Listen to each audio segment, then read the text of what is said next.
of black blasting powder, eventually becoming not only DuPont's largest such plant, but the largest of its kind in the world. The first line, a series of separate buildings necessary in the different steps of production, was built between 1888 and 1890. The second line between 1890 and 92, doubling the company's production strength. The third followed in 1900, and the fourth in 1918. Some $200,000 was spent in improving the grounds on which rose 50 separate buildings erected in 1890. 2 company towns were established, consisting of 45 homes, which accommodated approximately 300 workers. Rolling woodlands surrounded the mill's scenic driveways and footpaths. High fences encircled the mill buildings, and great safety precautions were adhered to. Workers were required to wear special shoes with no metal in them, and also specially made overalls. No smoking was allowed, and a daily search for matches was conducted before the workmen were allowed to enter the working area. At times there were as many as 225 employees on the company payroll, and between April 1890, when production started, until August of 1948, a total of 923,214,491 kegs of black blasting powder was produced and shipped from the war plant. Powdertown Village, in addition to the mills, office buildings, and tenant houses, had a general store, a clubhouse equipped with bowling alley, pool table, dancing facilities, and a boarding house. The company is remembered today, especially by former employees still living in the area, as one that fostered and maintained excellent employee relations.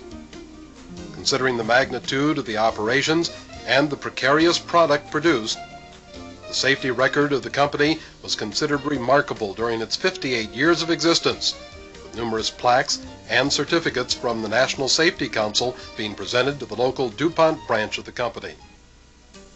But in spite of the strict safety precautions and enforcements, 5 serious explosions or fires occurred in which there was a loss of life. The most disastrous of all was on March 14, 1902, at 9:59 a.m.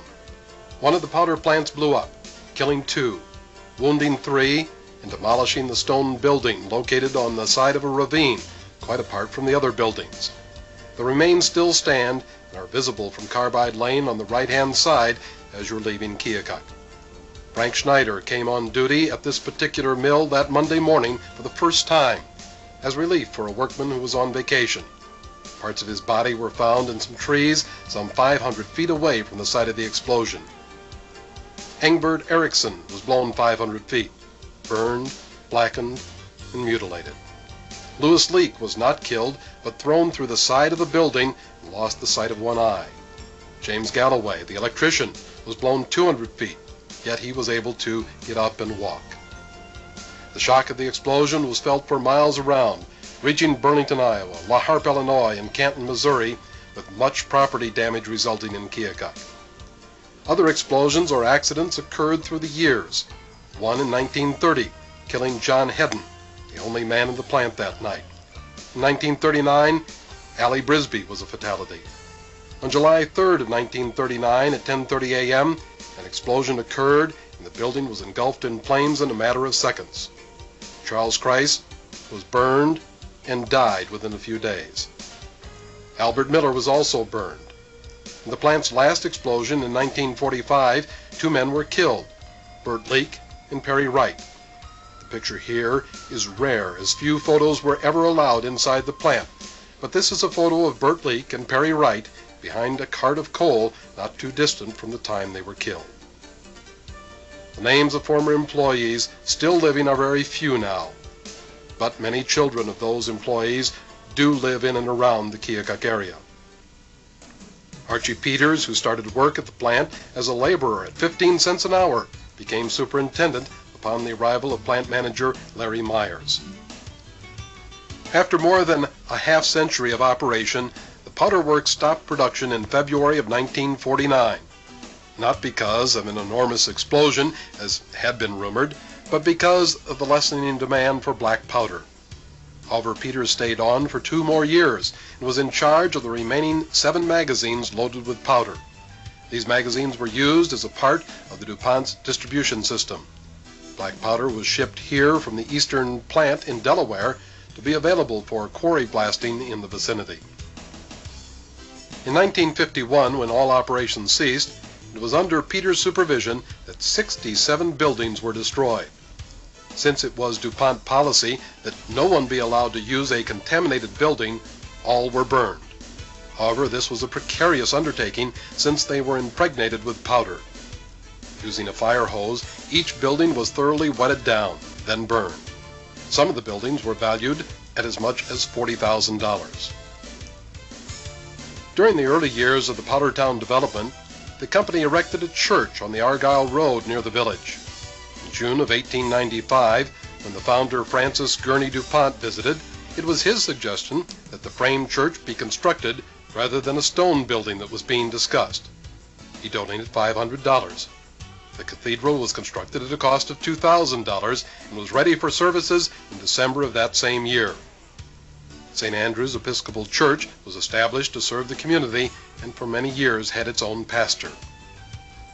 Keokuk photographer William Ingram served as a lay leader in the 1950s and early 60s after the company pulled out and the church lost its pastor. With the disintegration of the company and the passing of years, the church has often been referred to as the Cathedral in Nowhere. However, it continued to serve as a church for a number of years thereafter. Many of the members that attended St. Andrew's at the time started attending St. John's Episcopal Church in Keokuk, and the altar from the original church is now in St. John's.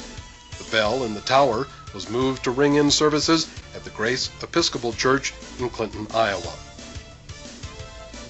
The Reverend Harry Miller purchased the church building in September of 1968 and continued to hold services there into the early 1980s before it was closed for good. It now serves as a residence for Tracy and Deanne St. Clair. After operations ceased, the DuPont Company offered a large tract of land to the state of Iowa, free of charge, but it was not accepted. Officials thought the site was too far south and east in the state to be of any value as a state park. Most of the residences were purchased by former employees.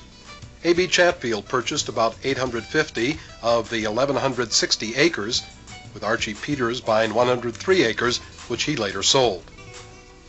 During its existence, there was a school, a frame building that was still used into the 1960s and even had its own letter for student letter jackets. The lake area is now under the supervision of the Lee County Conservation Board and offers camping, fishing, and picnicking. It has become one of the loveliest recreation spots in the entire vicinity, known as Chatfield Park. At one time, there were bridle paths and a large archery course in the woods that surrounded the former powder mill grounds. It does seem a shame that memorials do not exist, or that mention is not made as you stroll through the old mill grounds, recognizing the men that lost their lives at various locations in the plant. That itself adds a certain eeriness to the dilapidated structures, and all this within a couple of miles of Keokuk city limits, an experience most people in this area still will never know. So, Powdertown, or the village of Moore, lives on. Some of the homes now better cared for than others. New people move into the homes that were once company homes, many of them not realizing the history that surrounds them, and with each passing year, the memory of the great Iowa Powder Mills continues to crumble along with the ruins that now are only symbolic of a greatness that once existed here in Keokuk, second to none other in the world.